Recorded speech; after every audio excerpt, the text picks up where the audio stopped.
어머니, 요즘 국밥 같은 거 누가 먹어요? 기름지고 냄새나고 촌스럽고 지저분한 음식이잖아요. 차라리 저희 가게에서 서빙이라도 도와주세요. 나이 드신 분도 거기서 깔끔하게 일하실 수 있잖아요. 그대들은 어머니의 손맛을 기억하고 계신가요? 따뜻한 국 한 그릇에 얼마나 많은 세월과 마음이 담겨 있는지. 혹시 너무 익숙하다는 이유로 소중함을 잊은 건 아닌지요.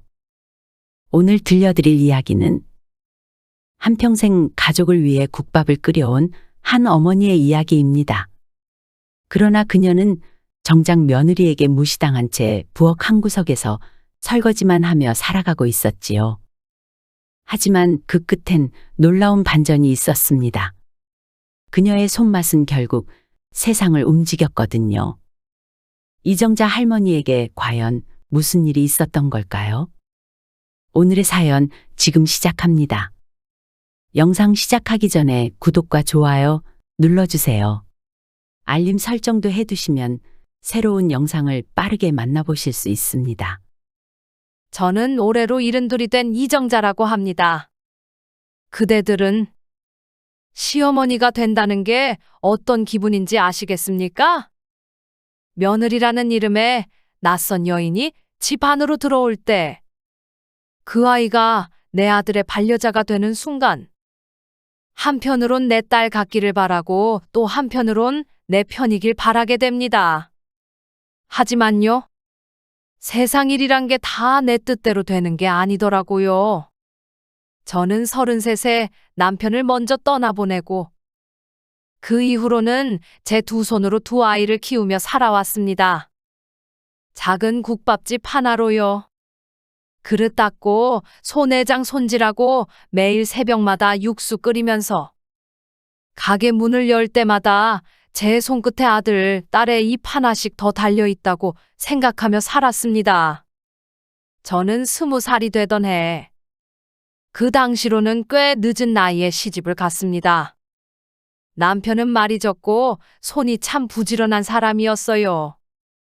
대화는 많지 않았지만 새벽마다 시장에 나가 고기 썰고 뼈 발라오는 그 모습이 참 듬직하고 고마웠습니다. 이 동네에서 40년이 다 돼가네요. 처음엔 남편이 살아있을 때 둘이 시작했던 조그만 국밥집이었죠. 결혼 초기엔 참 가난했습니다. 남편은 푸주간에 나가 일하고 저는 남편이 받아온 소고기 자투리랑 곱창, 선지를 챙겨 집에서 국을 끓여 이웃들에게 나눠주곤 했어요. 시장에서 장사하시던 분들이 이 집 국밥 맛있다 하며 다시 찾아오고 시장에서 다 팔고 남은 고기들 모아 만든 그 국밥이 이 동네 어르신들에겐 참 든든한 끼니가 되어드렸고요. 그렇게 가마솥 하나, 숟가락 10개로 시작한 게 바로 정잔의 국밥집이었죠. 그때만 해도 가게 간판도 없었습니다. 처음엔 손님도 거의 없었습니다. 시장에서 장사하던 할머니 한 분이 며느리야, 여기 국물 좀 남았으면 한 술만 줘봐라 하시며 밥 말아 드신 게 시작이었어요. 정잔의 국밥 이라 불리는 것도 이웃 아주머니들이 이름 없이도 저희 집 국밥을 기억해 주셨기 때문이에요. 그 뒤로 입소문이라는 게 참 무섭더라고요.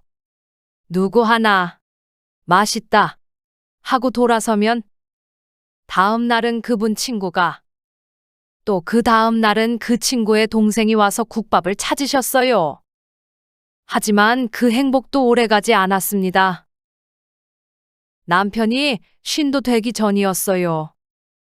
장염을 심하게 앓더니 결국 병원에서도 손을 쓰지 못하고 그렇게 떠나고 말았습니다.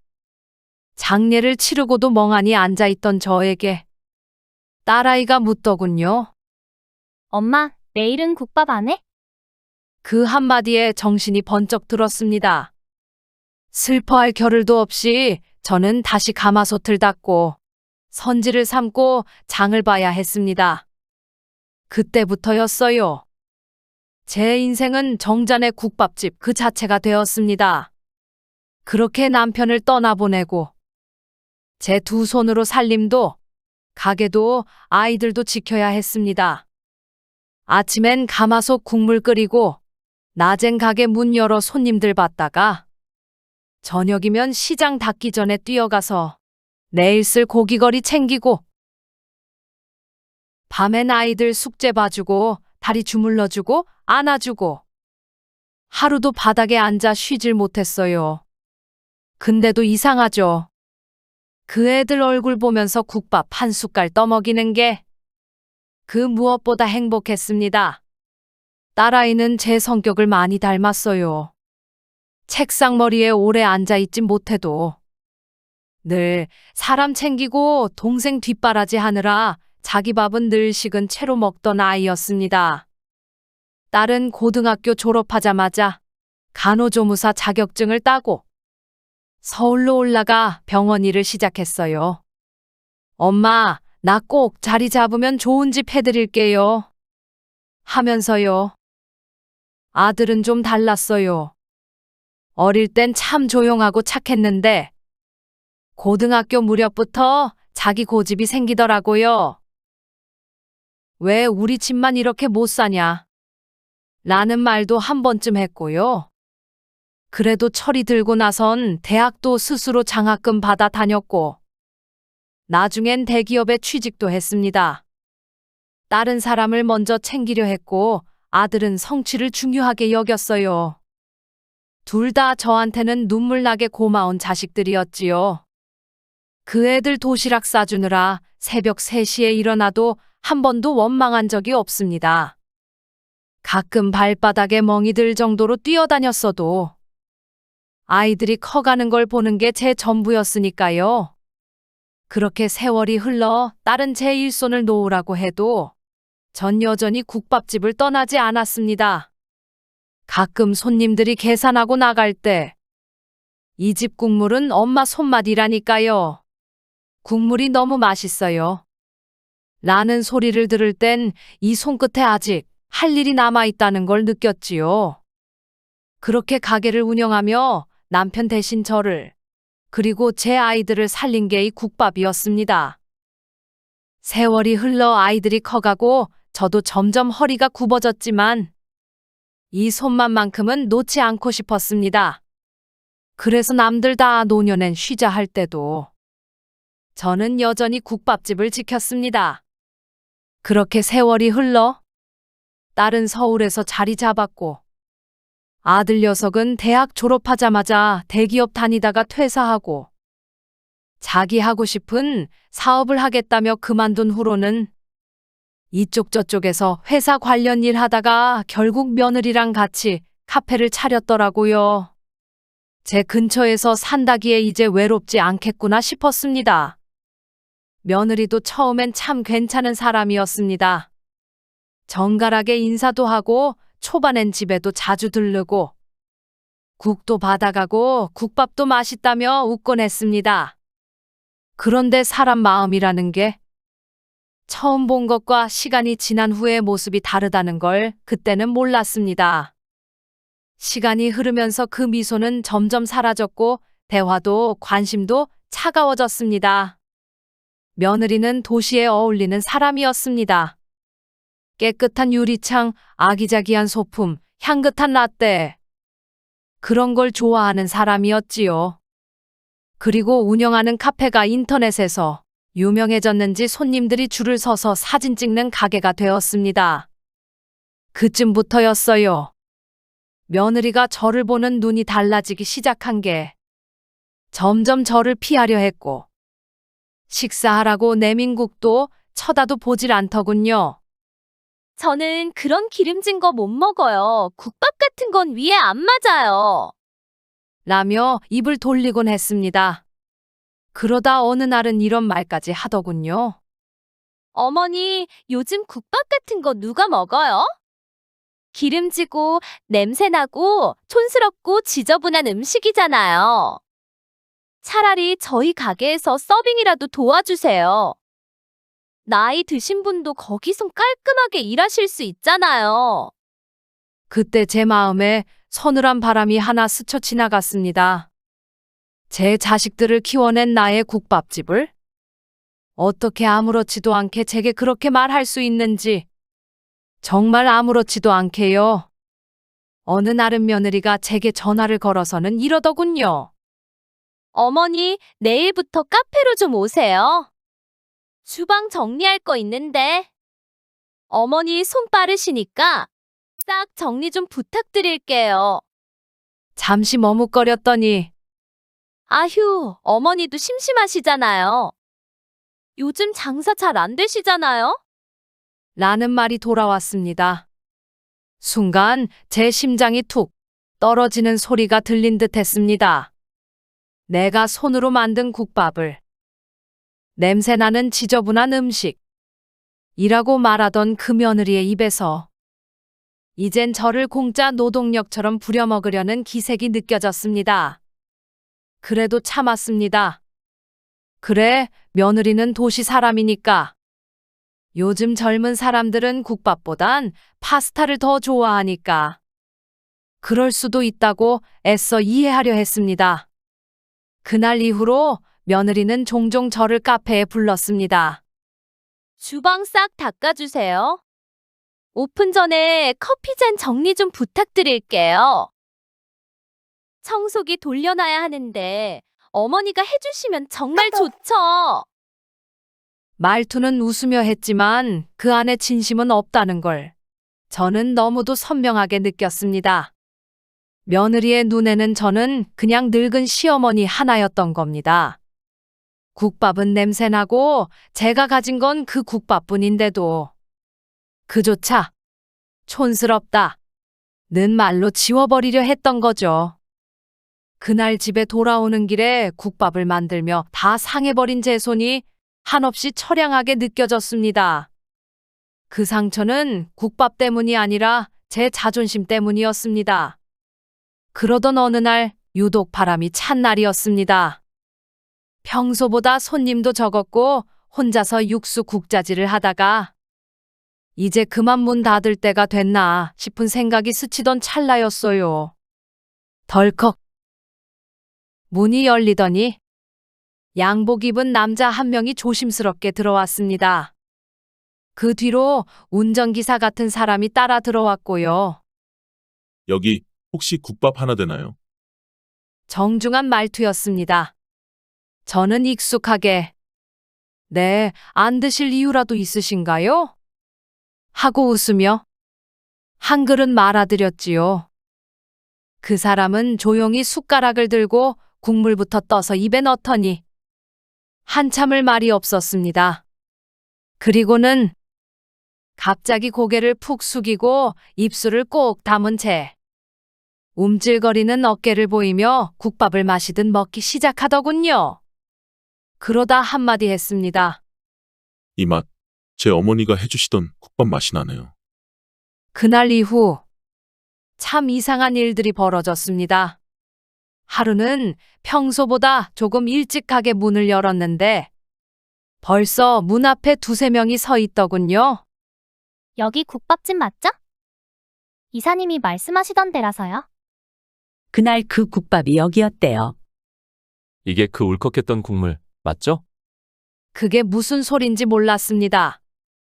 저는 그저 늘 하던 대로 국 끓이고 곱창 손질하고 선지 삶았을 뿐인데 그 다음 날엔 젊은 부부가 그 다음 날엔 회사 점심시간에 몰려온 정장 차림 직장인들이 또 그 다음 날엔 혼자 오신 나이 지긋한 어르신이 한결같이 묻더군요.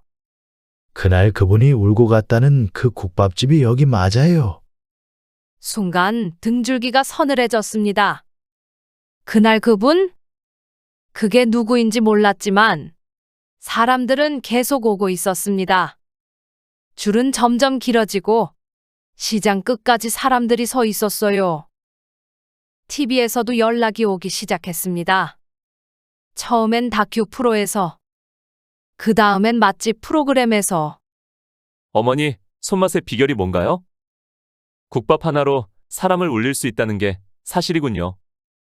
하지만 전 도통 무슨 소린지 몰랐습니다. 도대체 무슨 일이 있었던 걸까요? 그로부터 며칠 후, 한 청년 손님이 제게 스마트폰 화면을 보여줬습니다. 그 화면 속 기사엔 이렇게 적혀 있었습니다. 어머니의 국밥에 눈물 흘린 제게 인사. 돌아가신 어머니가 해주시던 바로 그 맛이었습니다. 국내 굴지의 유통 대기업 회장, 정 회장의 사연. 사진을 보자 숨이 턱 막혔습니다. 그날 그 말 없이 국밥을 드시고 고개를 숙였던 남자. 숟가락을 내려놓고 잠시 눈가를 훔쳤던 그 손님이 바로 그 회장님이었습니다. 순간 제 마음속에서 뭔가가 울컥하고 올라왔습니다. 그저 정직하게 성실하게 국물 하나에 마음을 담아 살았던 세월이 이제야 세상에 닿은 건가 싶었습니다. 그는 지방 공장을 둘러보러 출장 중이던 유명한 대기업 회장님이었습니다. 원래는 시내 고급 음식점으로 가려던 걸 운전기사가 차를 잘못 돌리는 바람에 우연히 저희 집으로 들어오게 됐던 거죠. 그 우연이 제 인생을 바꾸는 순간이 될 줄은 그때는 몰랐습니다. 며칠 뒤 그 회장님의 수행비서가 핸드폰으로 인터넷에 짧은 글을 올렸다더군요. 회장님이 눈물을 훔친 국밥집. 돌아가신 어머니의 손맛을 느끼셨다고 합니다. 위치는 말씀드릴 수 없지만 시장 구석, 허름한 간판도 없는 집이었습니다. 그 글이 퍼지기 시작했고 어디서 위치를 알아낸 건지 다음 날부터 사람들이 하나둘 찾아오기 시작했던 것이었습니다. 내 손으로 끓인 국밥이 그런 분의 마음을 움직였다는 사실에 숨이 막히듯 눈물이 쏟아졌습니다. 그리고 그제서야 왜 그토록 많은 손님들이 여기 맞죠? 그 국밥집이 여기예요. 라고 물었던 건지 모든 퍼즐이 맞춰졌습니다. 그 이후로는 말 그대로 정신없는 날들의 연속이었습니다. 방송이 나간 다음 날엔 택시 기사님들이 손님 데리고 줄을 섰고 블로그며 유튜브며 할머니 국밥 이야기로 들끓었지요. 심지어 어떤 젊은이는 제 앞에서 그 국밥 먹으며 이게 진짜 힐링이에요 하며 눈물을 닦기도 했습니다. 혹시 여기 회장님이 울고 갔다는 그 국밥집 맞나요? 그 어머니 손맛 국밥, 우리도 먹을 수 있어요? 그 말이 처음엔 믿기지 않았습니다. 저는 그냥 그날도 똑같이 곱창 데치고 선지 썰고 그저 익숙한 가마솥 앞에 서 있었을 뿐인데 그때부터였어요.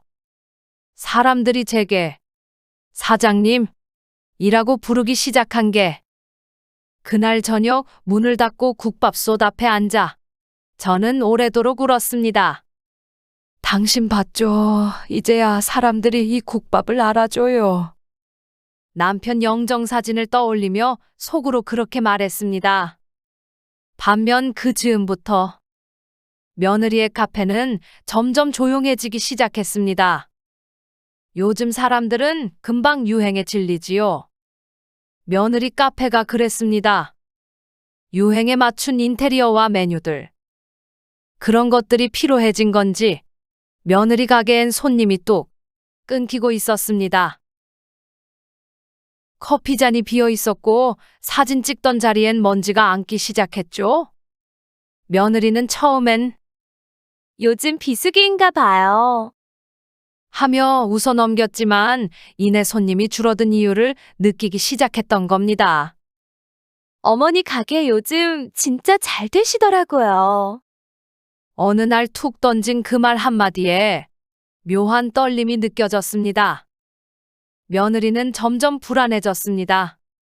카페는 텅 비고 인터넷 반응도 시들해졌고 어느새 이정자 국밥집이 검색 상위에 뜨는 날이 많아졌습니다. 그 즈음 며느리가 느닷없이 이런 말을 꺼냈습니다. 어머니, 혹시 저희 카페 오셔서 커피 한 잔 하실래요? 사진도 좀 찍고 저희 SNS에 올리면 반응 좋을 것 같아서요. 저는 조용히 미소 지으며 말했습니다. 나는 요즘 손님이 너무 많아서 사진 찍을 시간이 없어요. 이 손이 커피잔 닦는 손이 아니라 사람 속 데우는 국물 저어야 하거든.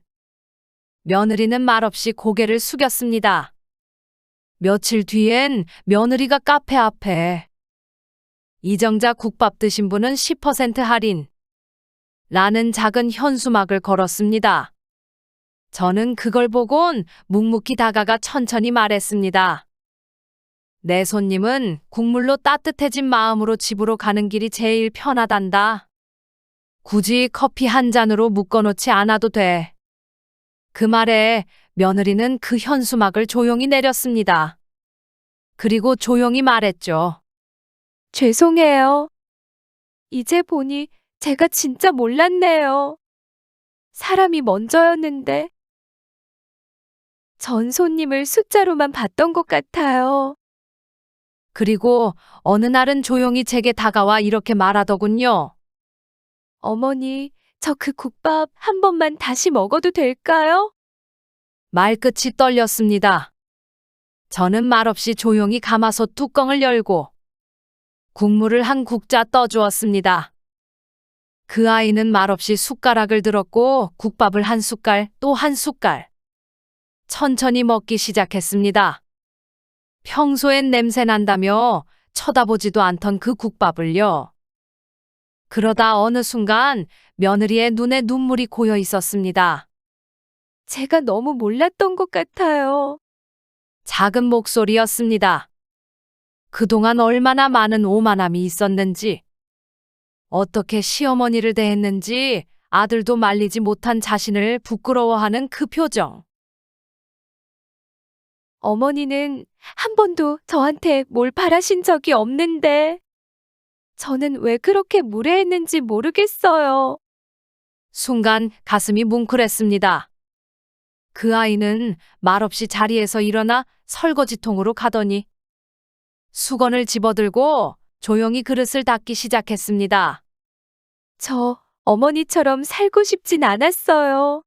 근데 어머니처럼 요리하고 싶은 마음이 드는 건 처음이에요. 그 말 한마디에 저도 모르게 눈시울이 붉어졌습니다. 그날 이후 며느리는 매일 아침 가게 문 열기 전에 조용히 와서 바닥을 쓸었습니다. 어머니, 물은 어디서 받으세요? 채소 손질은 제가 할게요. 그 아이는 선지를 만지지도 않고 간을 묻지도 않고 그저 옆에서 묵묵히 일손을 거들었습니다. 김치통을 닦고 그릇을 말리고 젖은 앞치마를 개키며 그 아이는 점점 제 삶으로 걸어 들어왔습니다. 처음엔 괜히 마음이 더 복잡했습니다. 이 아이가 또 뭘 바라는 걸까? 갑자기 왜 이러는 걸까? 경계심과 의심이 교차했지요. 하지만 그 아이는 그 어떤 말도 요구도 없이 매일매일 그저 허리를 굽히고 조용히 일했습니다. 그 모습을 한 달 넘게 보면서 저도 어느새 마음속 벽이 조금씩 무너져 내렸습니다. 그날이었어요. 무릎이 쑤셔 국물간을 보기가 힘들던 날. 조심스럽게 며느리에게 말했습니다. 국물 좀 떠보겠니? 지금 이 간 어떠니? 그 아이는 놀란 듯 국물을 한 숟갈 떠보고는 말없이 고개를 끄덕였습니다. 그 작은 끄덕임이 저에겐 참 많은 것을 말해주는 듯 했습니다. 그날부터 저는 조금씩 알려주기 시작했습니다. 소내장은 어떻게 손질해야 잡내가 없고, 육수는 언제 부를 거야 감칠맛이 남는지, 무는 처음부터 넣으면 흐려지고, 나중에 넣어야 국물이 맑아지는지, 하나하나 알려주며 이 아이가 진심이었구나. 이제야 알 수 있었습니다. 하루는 그 아이가 저에게 이렇게 말했습니다. 어머니, 전 어릴 때부터 늘 도시에서 자라. 이런 정겨운 냄새, 푸근한 공간이 낯설었어요. 그게 어머니를 멀리하게 만든 것 같아요. 이제야 알겠어요. 왜 그 국밥 한 그릇이 사람을 울리는지. 저는 조용히 웃었습니다. 어머니, 국밥 끓이는 법 아주 조금만 알려주시면 안 될까요? 저는 대답 대신 가마솥 앞자리를 가리켰습니다. 국밥은 말이야. 그 사람의 온 인생이 우러나와야 진짜 맛이 나는 법이거든. 이제 네가 그걸 끓일 수 있을지도 모르겠네. 그 순간 이제 이 가마솥도 이 솥뚜껑도 이 국물도 조금씩 맡길 사람이 생긴 것 같았습니다. 그렇게 시간이 흘렀습니다. 며느리는 여전히 가게 문을 가장 먼저 열고 국솥 옆을 지키는 사람이 되었습니다. 간혹 손님들도 며느리를 알아보고 찾아주는 사람도 생겼습니다. 며느님, 오늘도 국물 좋아요. 간 딱이에요. 어쩜 그렇게 손맛이 닮았대요? 그럴 때마다 저는 말없이 웃으며 그 아이를 바라봅니다. 손에 핸드백 들고 고개를 삐죽 들며 요즘 누가 국밥을 먹어요? 하던 그 아이는 이제 어디에도 없었습니다. 이제 며느리는 국밥이 끓는 온기를 아는 사람이 되었고 그 온기 속에서 사람 마음을 덮이는 법을 아는 국밥집 사람이 되었지요. 딸아이는 주말마다 아이 손을 잡고 와서 말합니다. 엄마, 새언니도 진짜 대단해요. 그 손맛 엄마 닮았어요. 아들은 예전처럼 의기소침하던 눈빛 대신 요즘은 아내를 존중하고 저에게도 자주 안부를 물어옵니다. 가족이란 게 밥 한 그릇으로도 다시 이어질 수 있다는 걸 저는 제 인생으로 배웠습니다. 그리고 어느 날 회장님께서 다시 국밥집을 찾아오셨습니다. 여전하시네요. 그분은 웃으며 인사하셨고 저는 국밥 한 그릇을 말아드렸습니다. 이번에는 같이 앉은 며느리가 국물간을 봐드렸습니다. 우리 며느리예요. 이제 이 국밥의 맛을 이어갈 사람이죠. 그분은 숟가락을 든 채 조용히 웃으며 말씀하셨습니다. 그 맛이 그대로네요. 어머니의 국밥이 이제 또 다른 어머니의 손으로 이어지는군요. 그 말에 저도 모르게 눈가가 젖었습니다. 이제 저는 하루하루를 조금 더 천천히 살아갑니다. 국밥솥은 여전히 끓고 있고 그 옆에는 더 이상 손님이 아닌 식구가 서 있습니다. 제 국밥은 이제 저 혼자의 것이 아닙니다. 시간이 담기고 사람이 담기고 그리고 진심이 담긴 그 맛은 이제 다음 세대로 그리고 또 다음으로 이어질 것입니다. 제 이야기를 들어주셔서 감사합니다. 혹시 그대들도 가족에게 너무 익숙하단 이유로 차가워진 말들을 던진 적은 없으신가요? 익숙함 속에 사랑은 때로 조용히 숨겨져 있답니다. 그러니 늦기 전에 따뜻한 국밥 한 그릇 나눠보시겠어요? 오늘의 사연 들어주셔서 고맙습니다. 오늘의 사연이 마음에 남으셨다면 구독과 좋아요, 알림 설정까지 잊지 마시고요. 이정자 어르신처럼 잊혀져선 안 될 이야기를 계속 전할 수 있도록 함께 해주세요. 감사합니다. 늘 건강하시고 따뜻하시길 바랍니다.